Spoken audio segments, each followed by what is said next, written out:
Il est 9 h ici à Paris. Bonjour à toutes et tous. Je suis très heureuse de vous retrouver pour ce nouveau rendez-vous sur France 24. Parlons-en. Nous avons 3 heures devant nous du lundi au jeudi pour essayer de comprendre au mieux le monde qui nous entoure avec nos spécialistes, nos chroniqueurs, nos invités. Notre envie, c'est de vous proposer l'information sous forme de conversation pour vous permettre de vous faire votre opinion. Ce sera dans la deuxième partie de cette émission à partir de 10 h. Mais tout de suite, voici les titres qui dominent l'actualité de ce lundi. Les négociations sans fin pour le Proche-Orient. Depuis le Caire, Américains, Qataris, Égyptiens tentent au forceps d'obtenir une trêve et de concilier les demandes israéliennes et palestiniennes après presque 5 mois de guerre. Plus d'aide humanitaire à Gaza, des libérations de prisonniers palestiniens contre celles d'otages israéliens. Qu'est-ce qui bloque à l'heure où l'on se parle? On fera le point depuis Jérusalem avec Claire Duhamel dès le début de ce journal.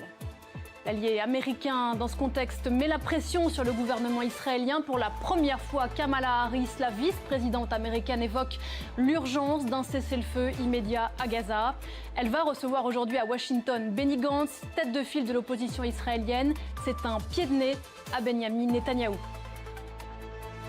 Ici en France, les élus ont rendez-vous avec l'histoire. Tout à l'heure, à Versailles, le Congrès doit voter l'inscription dans la Constitution de la liberté de toutes les femmes en France à avoir recours à l'IVG, à l'interruption volontaire de grossesse. Une première mondiale qui sacralise la loi Veil adoptée en 1975. À suivre jusqu'à 9 h 30. Juste après ces titres, l'info écho, nous irons en Tunisie avec Christophe Dansette où un projet de loi sur les financements des associations pourrait réduire encore un peu plus la liberté d'expression dans ce pays. Et à propos de liberté d'expression, Natacha Vesnitch sera avec nous tout à l'heure. Elle vient nous présenter son dernier C'est en France consacré à ces Russes qui ont fui leur pays depuis l'invasion à grande échelle de l'Ukraine. On a beaucoup de choses à se dire, c'est Parlons-en et c'est parti.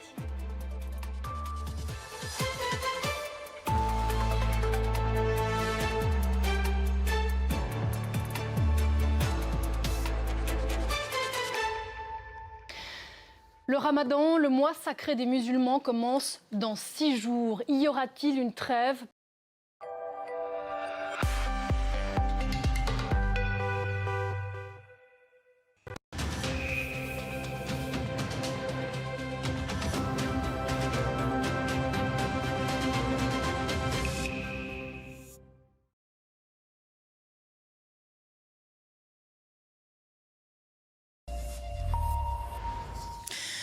Il est 10 h à Paris, l'heure de prendre le temps de décrypter le monde. Aujourd'hui, dans Parlons-en, le Proche-Orient, près de 5 mois après les attaques du Hamas et le début de la riposte militaire israélienne massive. Un Proche-Orient objet de négociations sans fin.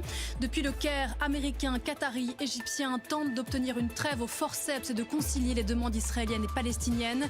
Plus d'aide humanitaire à Gaza, des libérations de prisonniers palestiniens contre celles d'otages israéliens. Qu'est-ce qui bloque? On verra ça dans un instant. L'allié américain met la pression sur le gouvernement israélien. Pour la première fois, Kamala Harris, la vice-présidente, évoque l'urgence d'un cessez-le-feu immédiat à Gaza. Elle reçoit aujourd'hui Benny Gantz à Washington, tête de file de l'opposition israélienne, un pied de nez à Benyamin Netanyahou. Et pour parler de ce Proche-Orient en feu depuis près de 5 mois, un grand invité pour nous accompagner jusqu'à 10 h 40, Pierre Aski, éditorialiste à France Inter. C'est une région du monde qu'il connaît mieux que personne. Il y a travaillé, il y a habité, il en connaît les méandres et les contradictions. Il les raconte dans son dernier livre. Et puis sera aussi avec nous sur ce plateau un des grands reporters de France 24, Karim Yayaoui, qui rentre de mission en Israël. On a beaucoup de choses à se dire, c'est Parlons-en, ça continue.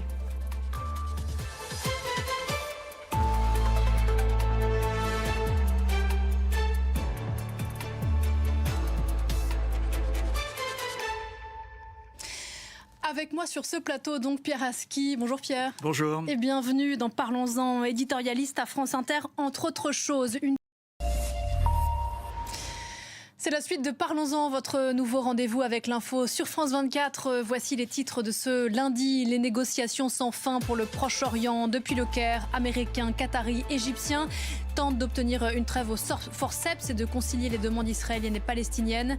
Plus d'aide humanitaire à Gaza, des libérations de prisonniers palestiniens contre celles d'otages israéliens. Qu'est-ce qui bloque? On fait le point depuis Jérusalem dans un instant. L'allié américain met la pression sur le gouvernement israélien. Pour la première fois, Kamala Harris, la vice-présidente américaine, évoque l'urgence d'un cessez-le-feu immédiat à Gaza. Elle reçoit aujourd'hui Benny Gantz à Washington, tête de file de l'opposition israélienne. C'est un pied de nez à Benyamin Netanyahou.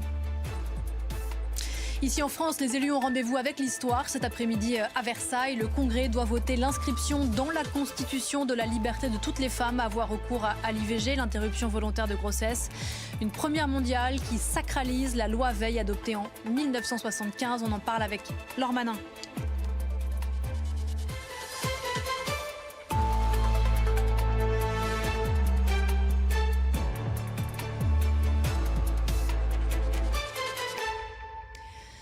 Le Ramadan, le mois sacré des musulmans, commence dans 6 jours. Y aura-t-il une trêve pour la bande de Gaza? Et parlons-en, c'est fini pour aujourd'hui. On se retrouve demain dès 9h heure de Paris. Tout de suite, Paris Direct avec Elisabeth Alain, à laquelle je souhaite bonne route avec sa nouvelle émission. À demain.